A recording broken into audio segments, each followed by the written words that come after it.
Thank you for your invite and welcome.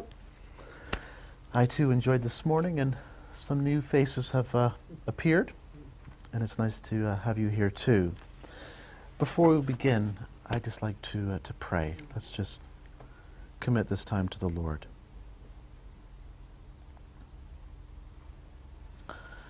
Father, when we deal with any aspect of your truth, we tremble because we are so capable of manipulating it to our own ends.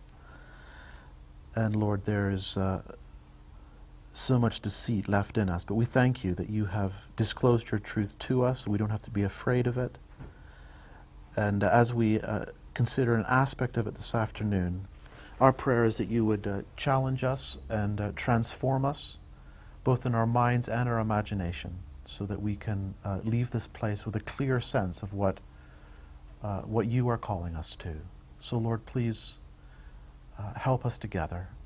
Give us the focus of mind that we need to concentrate on this material. And as we grapple with it in discussion, please help us to go in fruitful avenues, down fruitful roads that would be an encouragement and inspiration to us, to each one of us. So we pray this in Jesus' name. Amen. Amen. Now, it's a L'Abri tradition that every lecture we give should be subject to questions. So please save your questions. I'd rather you save them to the end so I can just get through the body of my material. This is very much an outline of a larger project I'm working on, which is an attempt to give a more biblical rationale for apologetics. There are still many in this country who are suspicious of apologetics.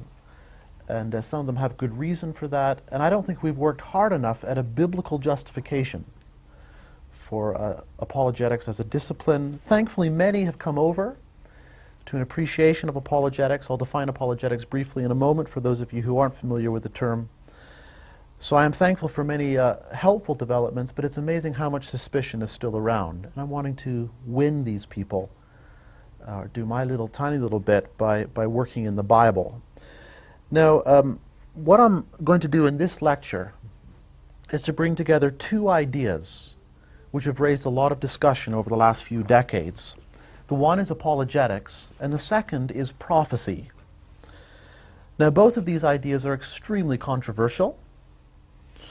There are different theological approaches to both apologetics and prophecy, and there's different practical approaches to both too. And the world of apologetics is so diverse in terms of its methodology. Are you a presuppositionalist? Someone asked me, are you an evidentialist? And I think all these terms and these boxes that I got to try and jump into to satisfy people.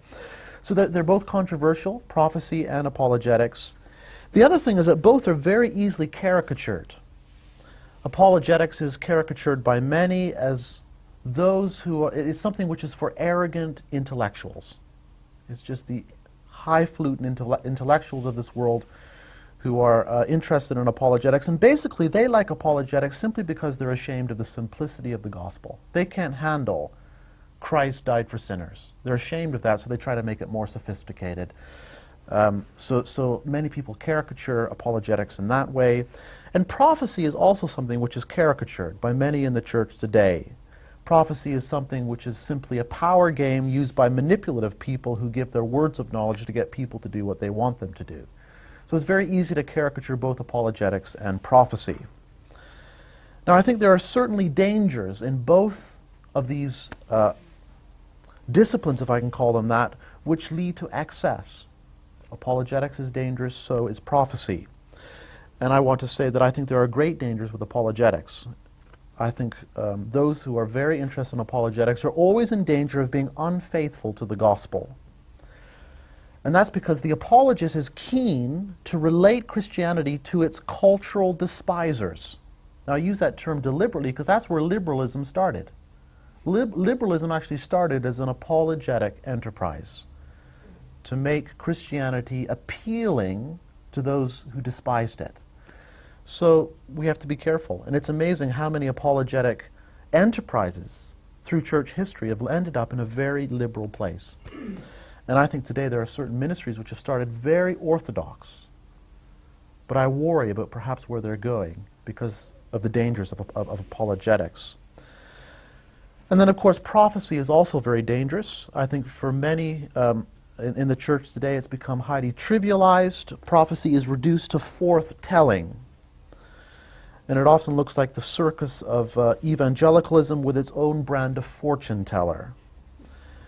And many, many individuals have been led astray through the misuse of prophecy over especially the past decade. There's been a whole renewed interest in prophecy.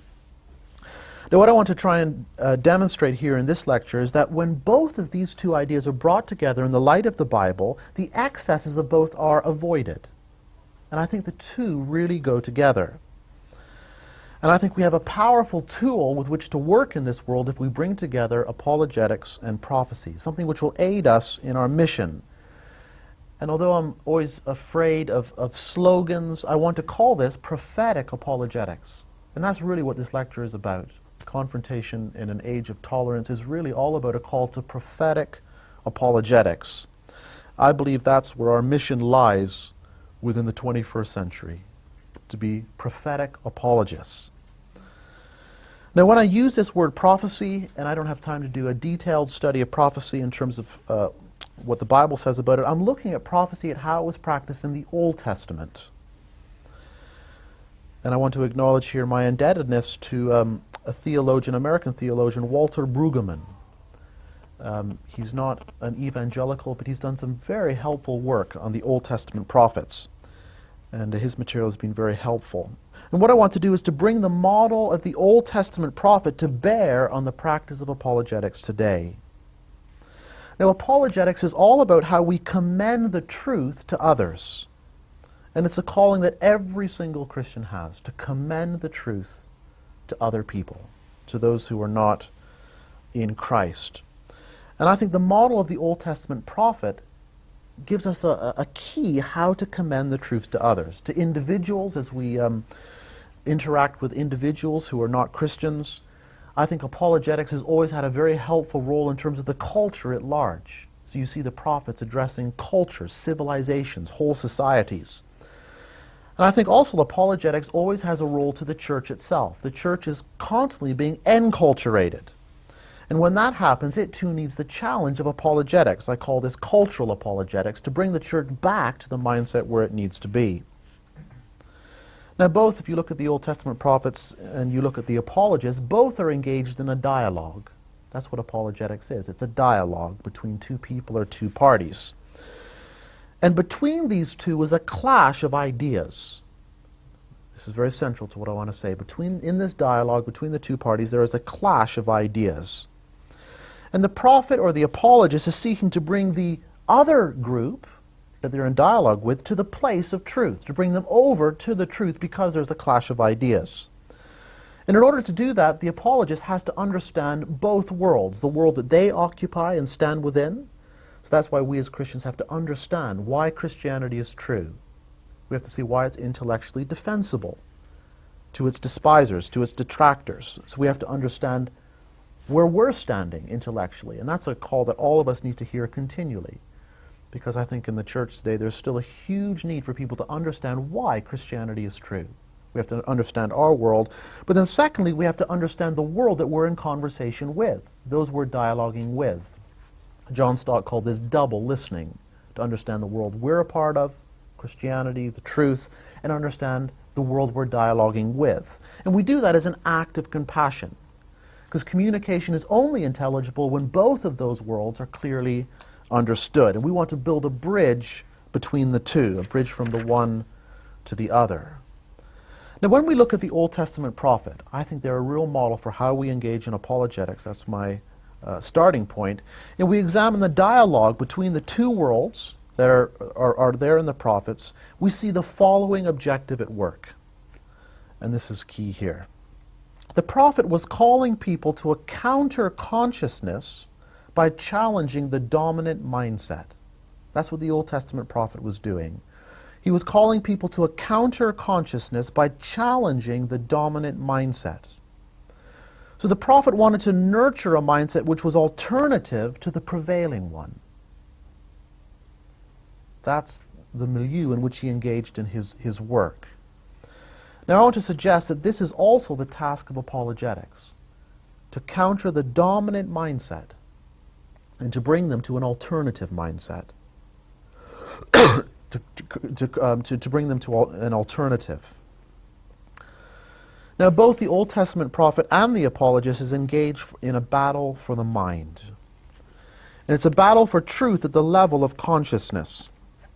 And I think Paul captures this wonderfully in the New Testament in 2 Corinthians chapter 10. Now, this is a fascinating verse. Let me read it to you. 2 Corinthians 10, verse 3. Paul says, "For though we live in the world, we do not wage war as the world does. The weapons we fight with are not the weapons of the world. On the contrary, they have divine power to demolish strongholds." So Paul's saying here, Christians are engaged in spiritual warfare. Now, there's lots of talk around today about spiritual warfare. And there's been whole movements generated around this idea of spiritual warfare. One would be the whole Reconstructionist movement of marching through cities and claiming territorially parts of the city for Christ, chasing out the evil forces. That's one way that people have engaged in spiritual warfare. So Paul's saying here, that's what Christianity is about. We're engaged in the spiritual warfare. And he says, the weapons we fight with are not the weapons of the world. And you think, well, what are the weapons? Now, the thing most people would guess immediately is prayer. The way we engage in spiritual warfare is by engaging in prayer. But it's very interesting what he says. He says, on the contrary, our weapons have divine power to demolish strongholds. Okay, what are the strongholds? He goes on and says, we demolish arguments, and every pretension that sets itself up against the knowledge of God. And we take captive every thought to make it obedient to Christ. Spiritual warfare is engaging in the world of ideas. Spiritual warfare is challenging the dominant mindset, confronting it. It's a confrontation with it to bring every single thought obedient to Christ. And I think these verses here actually define the task of prophetic apologetics. And of course, the knowledge of God that Paul's talking about here in these verses is the context of his given revelation to us. Every single thought in every single subject area has to be taken captive in obedience to Christ. Not just the religious thought, every single thought. And the prophet and the apologist must be completely committed to this. And it's so important to stress this today. And this isn't about being intellectual. This isn't about being smart. It's about a commitment to being engaged with ideas. Because every single person you meet stands within a body of an ideology, a body of what Schaeffer would have called presuppositions, and those presuppositions have to be challenged. Now, what I want to do in this lecture is to turn to the Old Testament prophets and to give you a broad outline of how they engaged in their task, how they sought to accomplish it. And I want to use this as a model for the apologetic task today. And I do think that the pressing need for apologetics today is to have biblical models. And I think we who are, as I said, committed to apologetics haven't given enough biblical rationale for why we should do it. So I've said that the objective of the Old Testament prophet was to call people to a counter-consciousness by challenging the dominant mindset. And what I want to do here is begin by looking at the dominant mindset which the prophets encountered as they went to the people. And I think the dominant mindset that we encounter in the Old Testament prophets shares common features with the dominant mindset that's around us today. So after looking at the dominant mindset that we see in the prophets, I then want to go on and look at how they challenged it. So firstly, the dominant mindset. And firstly, I want to ask, what produced or cultivated the dominant mindset that the prophets encountered in Old Testament times? And we see one common theme throughout all of the Old Testament prophetic literature. And I can only dip in terms of what I can do this afternoon. I just want to highlight some features. But the main feature I would say is this in terms of the dominant mindset and what cultivated the dominant mindset was that when the prophets went to the people, they went to a people who were overfed. They had too much excess baggage. They were satiated, is a term which they were absolutely full, and largely this was a material fullness. They were just gorged on the material. Now let me read some verses here which reflect this. First of all, Jeremiah 5. He said, Jeremiah says, like cages full of birds, their houses are full of deceit. They have become rich and powerful and have grown fat and sleek. They're satiated. Their evil deeds have no limits. They do not plead the cause of the fatherless to win it. They do not defend the rights of the poor. So the main point here, they have become rich and powerful and have grown fat and sleek. And then in Isaiah chapter 3, verse 16, we see something very similar here. The Lord says, the women of Zion are haughty, walking along with outstretched necks, flirting with their eyes, tripping along with mincing steps, with ornaments jingling on their ankles. Therefore the Lord will bring sores on the heads of the women of Zion. The Lord will make their scalps bald. And that day the Lord will snatch away their finery, the bangles and headbands and crescent necklaces, the earrings and bracelets and veils, the headdresses and ankle chains and sashes, the perfume bottles and charms, the signet rings and nose rings, the fine robes and the capes and cloaks, the purses and mirrors, and on it goes. So it's a picture of people who are gorged with, if I can call it, material success. So when the prophets of Israel spoke to the people they were speaking to were lost in what I want to call the comfort zone.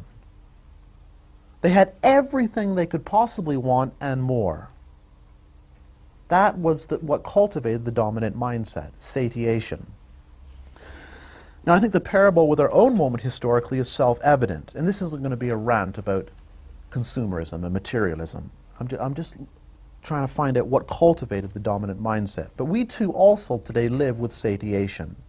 We are gorged in our moment in history on an excess of luxuries and toys. We are defined psychologically as those who are consumers.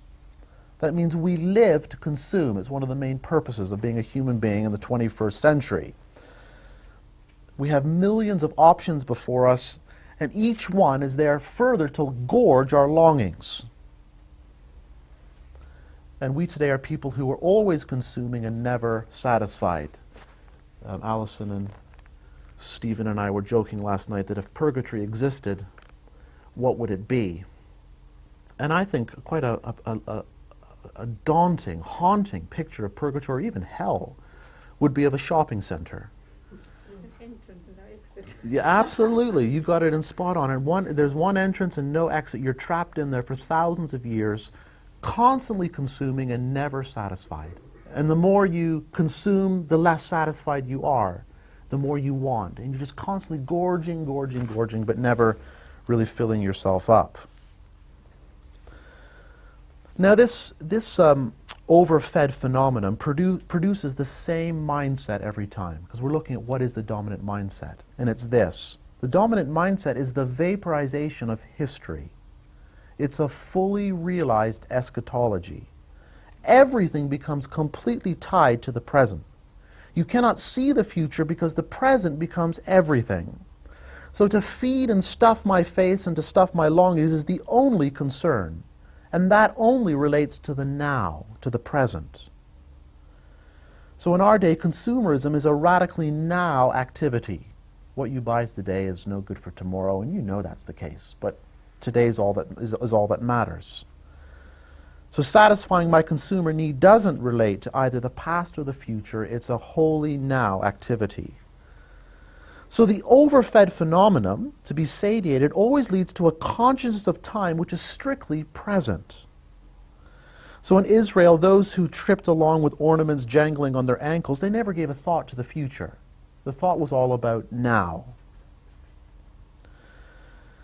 Now the dominant mindset of only the present exists was served by the Israelite tendency to domesticate God. How can you stay in the present?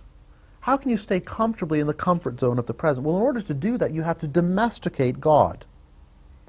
If you have a religious consciousness, you have to domesticate your God in order to stay in the present. Because if only the present exists, you're going to have a problem with the transcendence of God. The transcendence of God, as we'll see in a moment, is something which always shakes you out of the present. It moves you into a world which is much bigger than your present. The transcendence of God is a problem because God in his transcendence, in his otherness, is an unmanageable God. It's a disruptive God. A transcendent God doesn't leave us comfortably in the now. And that's why if we're going to stay with the dominant mindset of only the present, we have to tame God. We have to domesticate him. We have to focus only on his immanence. And I think this is the focus of the church today. We've lost the transcendence of God. We have this radical focus now on the immanence of God. So God's sovereignty becomes subordinated to the culture. Now for Israel, this meant the act of idolatry. This makes God a projection of our imagination. Rather than we being reflections of God, but God becomes a reflection of us. And idolatry is all about creating gods who will fit into our culture. Rather than shaping our culture, they fit into our culture. And that's why one of the key components of Old Testament prophetic words was a condemnation of idols. These are domesticated gods. You need something bigger than this. Idols point to only the present exists. Now, only the present exists and the domesticated God are two sides of the same coin. Both ensure that the comfort zone is never challenged. If you want to stay very safe, don't think about the future, and have a domesticated God. That's how you stay within your comfort zone. That's absolutely necessary. Now, for the modern person, the domestication of God comes through the forces of modernity. Secularization is all about the domestication of God, God's immanence. If you spin God to the outer circles of society, and then if you can eradicate him altogether, that's radical domestication. You can't even see him anymore. And of course, more recently, we have the phenomenon of do-it-yourself spirituality. So there is an interest in spirituality today, but it's all about designing your own religion, taking a little bit of this, a little bit of that, and putting it together in something which suits you. So that enables you to stay very comfortably within your own present comfort zone. Both of these make God a very safe bet. This kind of God will never threaten one's lifestyle. And I think today even the church has capitulated to this domestication of God. It seems the key drive in the church today is to make God relevant. And I spend a lot of time with my tongue in my cheek. I don't really mean it like this, but I spend a lot of time telling people today that God is wholly irrelevant. In his otherness, in his utter holiness, God is not relevant. That's not the point. Now, of course, Christianity is totally relevant to every aspect of our lives. But I think the stress today on the relevance of God is all about domesticating him. And it seems that's where we are so much today. We want to make God subordinate to our whims and to our fancies. We want to deprive him of our freedom. And if we can make him just totally relevant to us, we've domesticated him. We've deprived him of his of his transcendence. We've made him totally immanent. Now, this mindset of the comfort zone, which is bolstered by these two things of only the present exists, history is vaporized, and also God is domesticated, this leads always to a chronic numbness. Now, Peter mentioned this morning the fact that people don't have questions. And that is so true. I think actually latent under the surface people do have questions. But people are so numb today. And it seems the apologetic enterprise to me is all about breaking through people's numbness. And I think that is a difference from the early days of L'Abri, where people came into L'Abri just bursting with questions. Now you have to work quite hard to unlock the keys to get people to start asking their questions. And I think that it's this phenomenon that we see in the Old Testament prophets, which has led to the numbness. We want to stay within the comfort zone, which means only the present matters, and we need to domesticate our God within that comfort zone so we're not disturbed. That leads to numbness. It's the classic case of Pink Floyd's Comfortably Numb. I said to someone that I'm a child of the 70s, and one of the great products of the 1970s was Pink Floyd in terms of their music, and they wrote this song, Comfortably Numb, which I think is a perfect description of where so many are today. They're numb, but they're not sort of uncomfortable in their numbness. They're very comfortably numb. And I think it's a wonderful description of where so many of us are. And of course, that's what happens when you're gorged.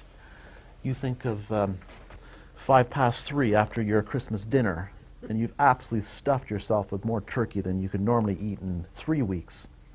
and everything else that goes with it. And of course, that's the moment when the kids want you to play with them and all these new toys, and you're just sort of, oh, you can hardly move out of your chair. That's what gorge leads to, being numb. Now that's exactly what happened to Israel of old. They became numb. Amos 6 reflects this. This is a warning. Woe to the complacent. Woe to you who are complacent in Zion, and to you who feel secure on Mount Samaria. You notable men of the foremost nation, to whom the people of Israel come. Go to Calneh and look at it. Go from there to great Hamath, and then go down to Gath and Philistia. Are they better off than your two kingdoms? Is their land larger than yours? You put off the evil day and bring near a reign of terror. You lie in beds inlaid with ivory and lounge on your couches. You dine on choice lambs and fattened calves. You strum away on your harps like David and improvise on musical instruments. You drink wine by the bowlful and use the finest lotions. But you do not grieve over the ruin of Joseph. You're so numb in your comfort that you can't even see what's going on around you. You can't see the catastrophe that's at your doorstep. You're just so numb on the good life. And of course we see that today. You fill your life with trivialities. Just keep gorging yourself. Just keep yourself fit. And that way you don't have to look at anything which might be a threat to your existence. So everything is about present experience. Now this means that there is actually no future to be energized by. And this is a huge problem with being numb. If you're numb with respect to just staying in the comfort zone, you can't be energized by the future. And it's fascinating to me, if you look at history, that great civilizations have always been born out of a crisis, where you're shaken out of the present. One great civilization always comes out of the collapse of another. And great civilizations come from a vision of the future.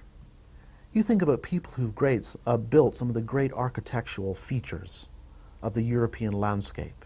You think about these cathedrals that could be 200, 300 years in the making. I mean, you have to have a real vision of the future to engage in that type of building, don't you? I'm not going to see it. My children aren't going to see its completion. Even my grandchildren might not see it. But you've got this sense of, we're building for the future. You're energized, mobilized by a scene of the future. And it's interesting that when civilizations begin to decline, philosophies of history have outlined this, they actually lose a vision for the future. Everything becomes tied to the present. You just become numb in the present. And I think that's where our culture is today. We've become very, very numb, and it's very hard for us to look intelligently to the future. Everything is about building something only for the present. And this is the dominant mindset that the prophet and apologist has to speak into. And I think this is where we are today. This is why I'm very attracted by the Old Testament prophets. I think the kind of scene that they were speaking to is very similar to the scene that we're speaking to today. These are the strongholds that have to be broken down. Well, my next question is, how do we challenge this dominant mindset? It's a dominant mindset of everything's tied to the present, the comfort zone of the present, and that leads to a numbness. How do we actually go about challenging that? Well, according to the Old Testament prophetic model, we see a two-pronged approach. And the two prongs of this. First of all, there's confrontation, and then secondly, there's mobilization. Confrontation and mobilization. And I think these are the two main tools in the hands of prophetic apologetics. First of all, confrontation. When you read the prophets, you see their message was not just a pleasant chat about the benefits of God over a cup of tea. The prophets were engaged in a conversation which brought into sharp relief the collision of two mindsets. And the differences between the two mindsets meant that confrontation would be inevitable. And when we're engaged in apologetics today, we should realize that. We're dealing with two completely different mindsets, so confrontation is going to be inevitable. And I think apologetics today often wants to back down from confrontation. Now, in a moment, I'm going to explain this word confrontation. We don't need belligerent apologists today who are trying to pick fights with people. I'm not talking about that at all, as you'll see in a moment. I have no time for that type of apologetics. The type of apologetics which is trying to win the battle, sort of win the argument. Haha, I'm smarter than you, you're stupid, I'm smart, can't you see it clearly? I'm not talking about that confrontation at all. I'm just talking about a confrontation that comes when you've got two mindsets which are so different from each other. That's going to bring a clash, and that clash cannot be avoided. That's my point. Now, when the prophet challenged the dominant mindset, he also commended at the very same time the counter consciousness, the truth. Now, what we see clearly in the Old Testament prophets is this, that the dominant mindset that we're confronting doesn't like criticism. It deeply resists confrontation.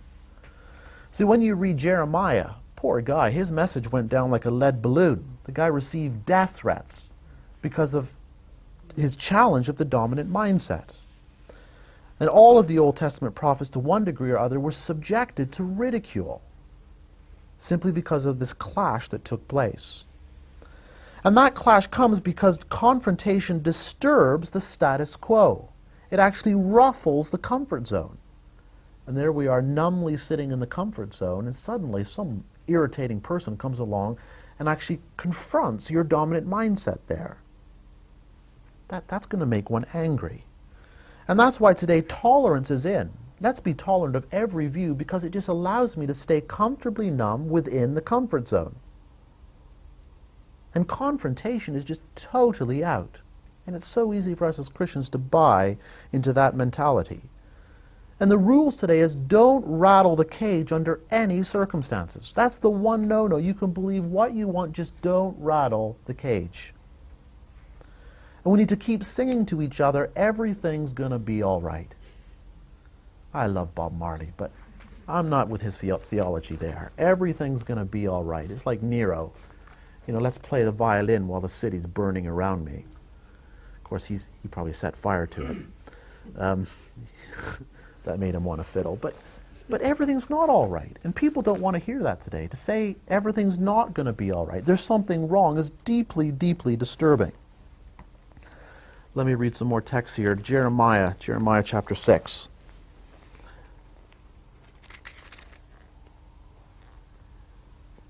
From the least to the greatest, all are greedy for gain. Prophets and priests alike, all practice deceit. They dress the wound of my people as though it were not serious. These are prophets who are into the everything's going to be all right. Peace, peace, they say, when there is no peace. Are they ashamed of their loathsome conduct? No, they have no shame at all. They don't even know how to blush. So they will fall among the fallen, and they will be brought down when I punish them, says the Lord. And then in Isaiah chapter 41, we see something similar here, verses 6 and 7. The people approach and come forward, each helps the other and says to his brother, be strong, everything's going to be all right. The craftsman encourages the goldsmith, and he who smooths with a hammer spurs an arm who strikes the anvil. He says of the welding, that's good welding. He nails down the idol so it will not topple. That's good work. Everything's going to be all right. That's part of the dominant mindset. It doesn't like the clash, doesn't like the confrontation. Let's just trade little sayings amongst each other and tell each other that it's going to be all right, which is why I have such a problem with evangelical triumphalism. It's just another way of saying everything's going to be all right. And of course, all this sounds a lot like New Labour spin doctoring. So many things are falling apart, but we just keep trading positive, upbeat statements with each other. Little slogans, which make us feel that everything's going to be just fine. And of course, the dominant mindset won't even allow criticism from the inside. We're going to reject it, of course, from the outside. Foreigners must never criticize, but we won't even allow it from within the inside. And that's what this verse reflects here. Even within inside Israel, we have to keep saying everything's going to be all right. And it's interesting, that was a mark of 5th century Rome. That was it 483 or 476, I think, when Rome was declared to have finally died. But right up to the end, positive image was all in Rome. In fact, the uniforms of the Roman soldier was never more glitzy and glamorous than in the last 100 years, when inside the thing was completely rotten. And like New Labour, they love to trade their slogans and say everything's going to be great. Positive image was all about 5th century Rome. It's interesting, only revolutions actually bring confrontation to the dominant mindset. And although revolutions are horrible things within history, one of the values of them is that they do actually challenge what's going on at the moment. But for me, the numbness of today is perhaps so great that I don't know if there's enough energy within our civilization for a true revolution. I think we're too gorged to even move out and to challenge what's going on. So the dominant mindset resists all confrontation and criticism, which is very important for us to grasp as we think about apologetics today. We've got a huge task. When people are numb, absolutely caught within the comfort zone, they're going to be naturally resistant to anything that shakes them, anything that disturbs them. If you want to be a real popular guy at a party, try suggesting that the stock markets might crash. It's extraordinary to me how people think that they'll agree that within the world of science, entropy touches everything. Everything's tending towards decay within a closed system. But they somehow think that economics is free from this principle. The second law of thermodynamics touches everything except economics. The stock market, of course, is just going to grow and grow and grow forever, which is, for me, quite extraordinary that people can think that. Now, the task of prophetic apologetics is to somehow break through this resistance and to challenge false presuppositions as they exist within this dominant mindset. And we must never, ever underestimate the scale of the task today. And that's where the need for the supernatural comes in. Our apologetics has to be carried out in a prophetic power if we are to effectively challenge the dominant mindset, if we're going to bring people to a counter-consciousness, to break down the walls of defenses. And those walls of defenses are all about maintaining the status quo within the comfort zone. Don't challenge it. Breaking through that is extremely challenging. So my question is, how did the Old Testament prophet engage in confrontation?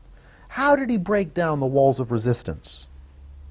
And I think when you read the prophetic literature, his methodology is very straightforward.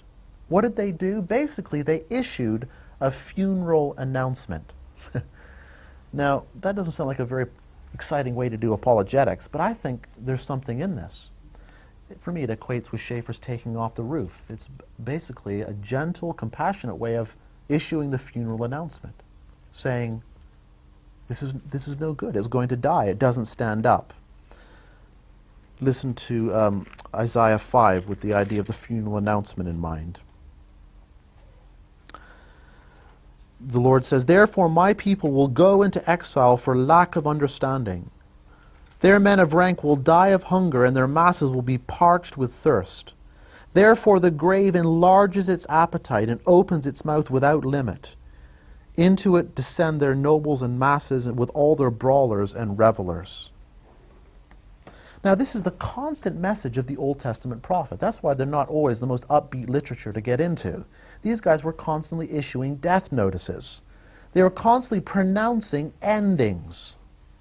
That was the message that Jonah brought to Nineveh. It's all going to end. Pronouncement of endings. Now, this is the secret weapon of the prophet and the apologist, to give notice of endings. And we have to bring the reality of death so it intrudes into the present. Remember, in the dominant mindset, the present is everything. And that enables me to live comfortably within my safety zone, to maintain my being comfortably numb.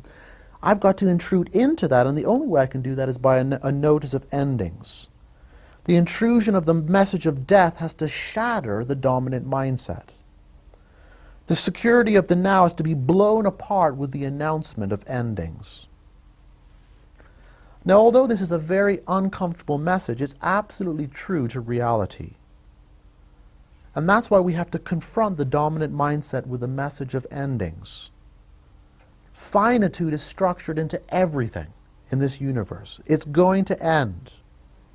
And when people block their ears to this message, because they want to remain comfortably numb, not ruffled, not disturbed. We have to just repeat it more convincingly, with greater sophistication. We have to remind people that endings are going to come. Yes, one day the stock market will crash. Yes, one day our civilization is going to end. The modernist is an extraordinary character. We've got all this history to look back on, and we really believe that our civilization could never end. Modernity is all about unending progress. It's crazy. And of course the Romans thought the same. Hitler thought the same. He was going to build an empire to last 1,000 years. And 6 years later it ended in a pile of rubble in East Berlin. Yeah, endings. They all come to an end. The false ideologies that our culture stand on, they too are going to end.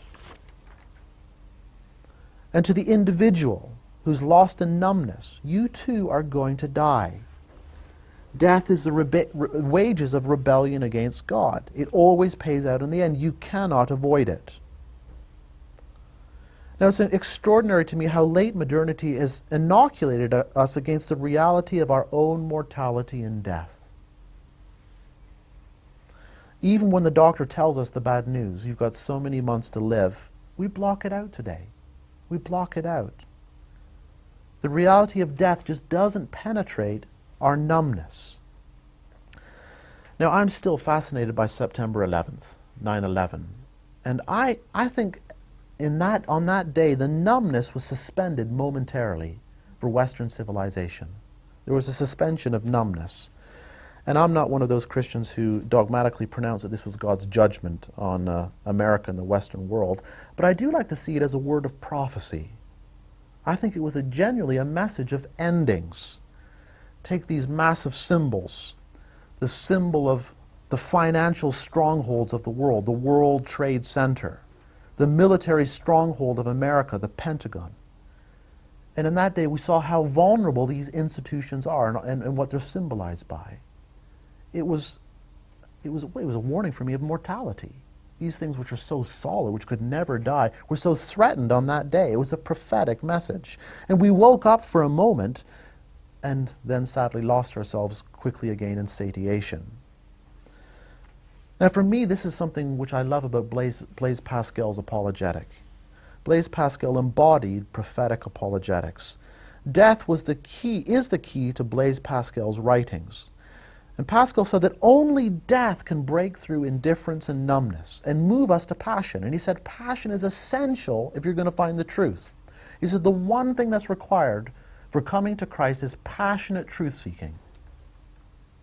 And he said the great enemy of the truth is numbness, dullness, apathy. So without passion, no one can find God.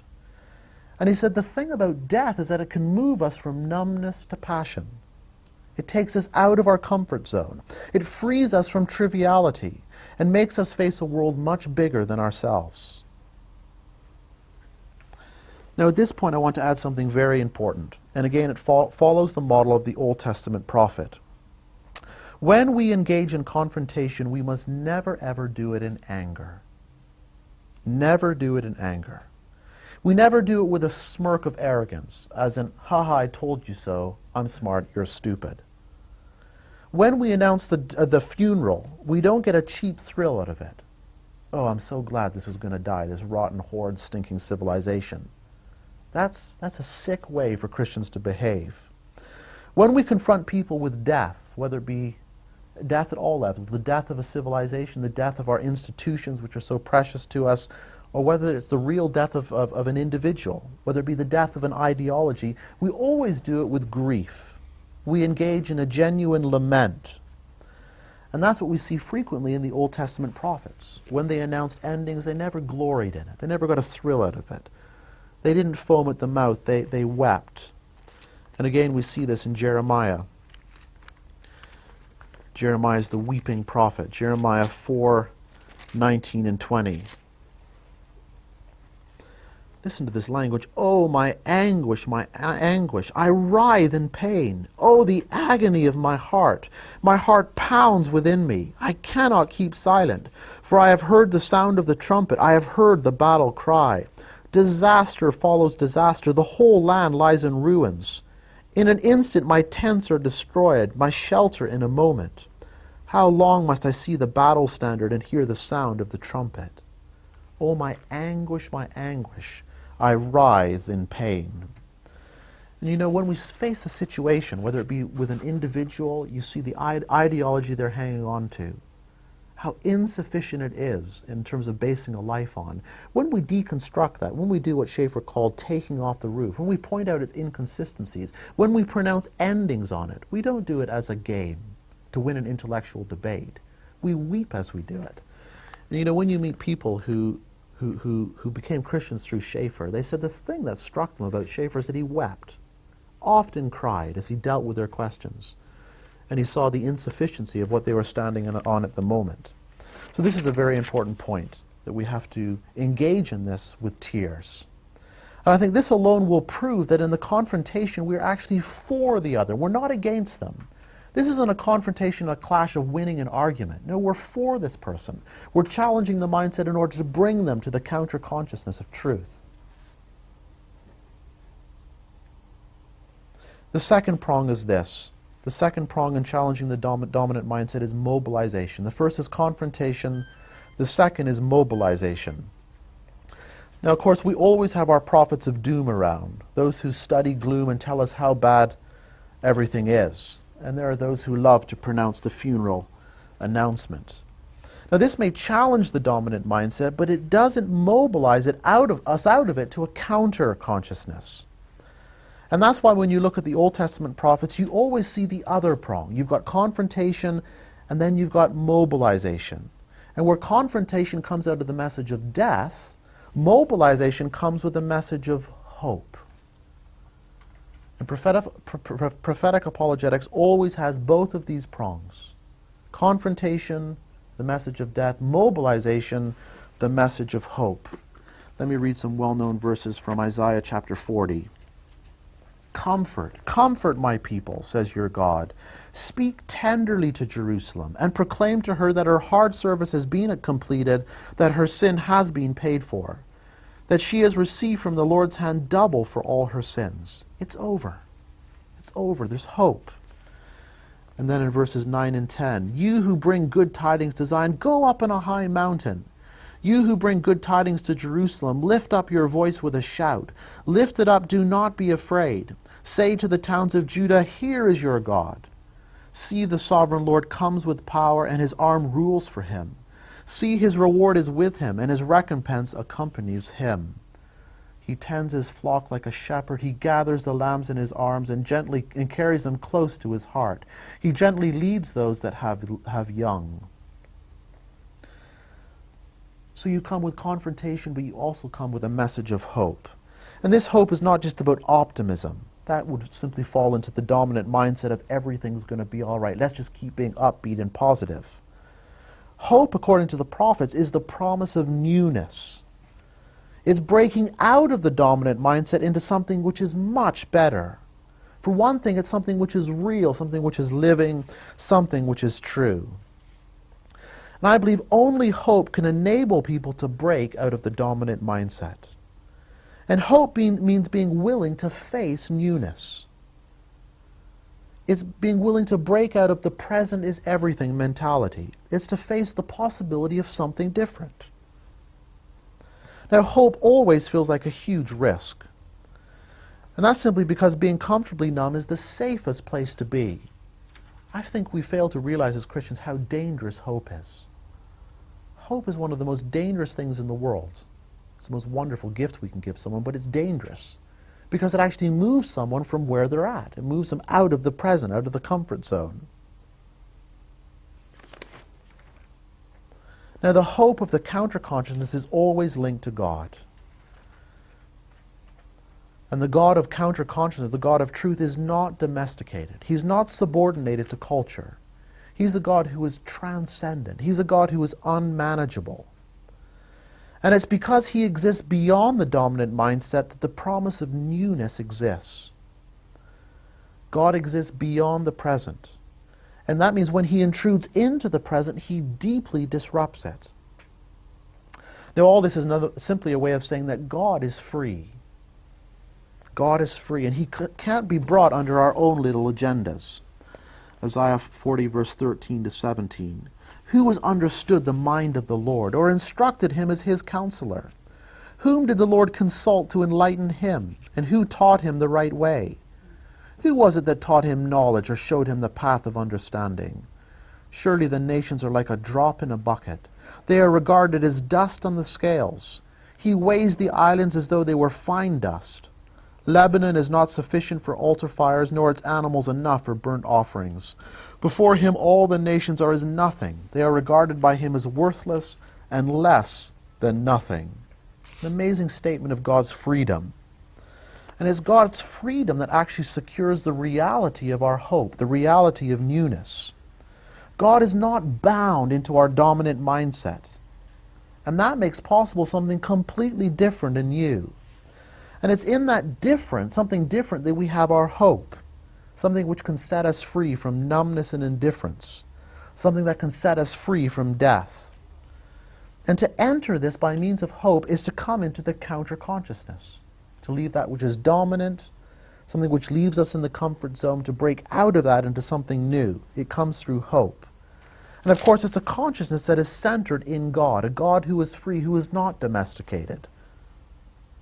A God who exists outside of the present, tied to the present, in the present, but not bound by it. And that means that we always hang on to everything loosely. That's what it means to come into the counter-consciousness. Death marks everything, so I'm not going to cling to anything. And that's, of course, the absurdity of the dominant mindset, is that we're clinging to things in the comfort zone which have death structured into them. We won't face that. That's why we have to bring to people, bring to their notice the fact that finitude is there, is not going to last. And because of that, we no longer cling to it, we hold it loosely. We're prepared to let it go as we turn to God. Now it's this promise of newness, this promise of hope that actually mobilizes people from the dominant mindset to the counter-consciousness. And our apologetics must always hold out this promise of something which is new. So we have to challenge the dominant mindset with both death and with hope. And of course that's the heart of the gospel. Where are you now? You're dying. We have to confront people with a funeral notice. But the other side is, there's this promise of newness, real hope, forgiveness, abundant life, something which is full of passion, something which is full of energy. And prophetic apologetics has to be engaged on those two fronts. The confrontation, because we're dealing with a clash of ideas. We bring death to that which is the dominant, because death is structured into that, and then also the hope, to mobilize them out, to bring them to something new. Now, one thing to take note of here as I close is this, that from the prophetic literature we see that these two strands are always woven together. When you read Isaiah, you don't have 39 chapters of confrontation and then 10 of hope. It doesn't work like that. The announcement of death is immediately followed by the promise of hope. There's an integration of these two things together. And as we engage in prophetic apologetics, people who listen to us should always hear these two simultaneously. The confrontation, but also the promise of newness. It should be like tenor and bass, side by side. Not, as I said, a whole slew of just confrontation, then the hope at the end. They should be woven together. That's what we see in the model of the prophets. Another thing I also want to add to this as I end is something very important to me. When we look at the prophetic literature, we see that the message of endings and the message of hope was communicated primarily via symbols. And this is very important. How do we break through the numbness that exists in people today? Well, it's never going to happen through just bare propositions, bare statements. And when I look at the prophets, the prophetic literature, I see that they were constantly using pictures, word pictures, to shake people from the numbness of the present, to shake people from the dominant mindset. And they use marvelous pictures of hope too. And I think it's very, very important. And I'd love to do it as a study, or to get someone else who, this is their particular field, to look at how the prophets use symbols in order to challenge and confront people where they were. And that's why I said this morning that I think very much that the future of apologetics belongs to the artist. I think the more numb people become, the more we need the power of symbol to actually break through, to disturb and to shake, and to actually bring the message that is needed, the message of death and the message of resurrection, the message of hope. And I think there's lots and lots for us to learn in apologetics from the prophets in terms of the use of the symbol. No longer can we rely today just on bare statements that don't have powerful pictures behind them that can prod through the numbness that we're locked into today. So that's just a basic outline of the model that I see in the prophets. First of all, it's acknowledging the two mindsets. The dominant mindset that surrounds us, and we have to challenge that and bring people to a counter-consciousness. And we have to understand what the dominant mindset is. It's psychology, if I can call it that. Psychology which is rooted in staying completely within the present, not being ruffled, not being disturbed, staying comfortably numb. And what we have to bring to that is a confrontation, which comes primarily through the pronouncement of endings, the pronouncement of death. But we can't just leave it there. We have to mobilize people out of it with a promise of newness, something which is fresh, something which is new. And that, of course, is just a very basic outline. The application of this is now for our discussion. But in terms of a model for apologetics, this is very much what I see, what we need to be engaged in today. Well, that's as much as I want to say in terms of a presentation, in terms of presenting this model of confrontation in an age of tolerance, what I've called prophetic apologetics. Really, that's all the easy work. The hard work is how do you apply all this. And some of the feedback I've given this in to a few groups, asking for their feedback back, as they've said that this seems to apply mainly in terms of the church, or Christians to the church. People say, well, the prophets were actually talking to God's people, and people have failed to see how this actually applies to non-Christians. You might have questions there, but let me open it up for discussion now and see where we go with it.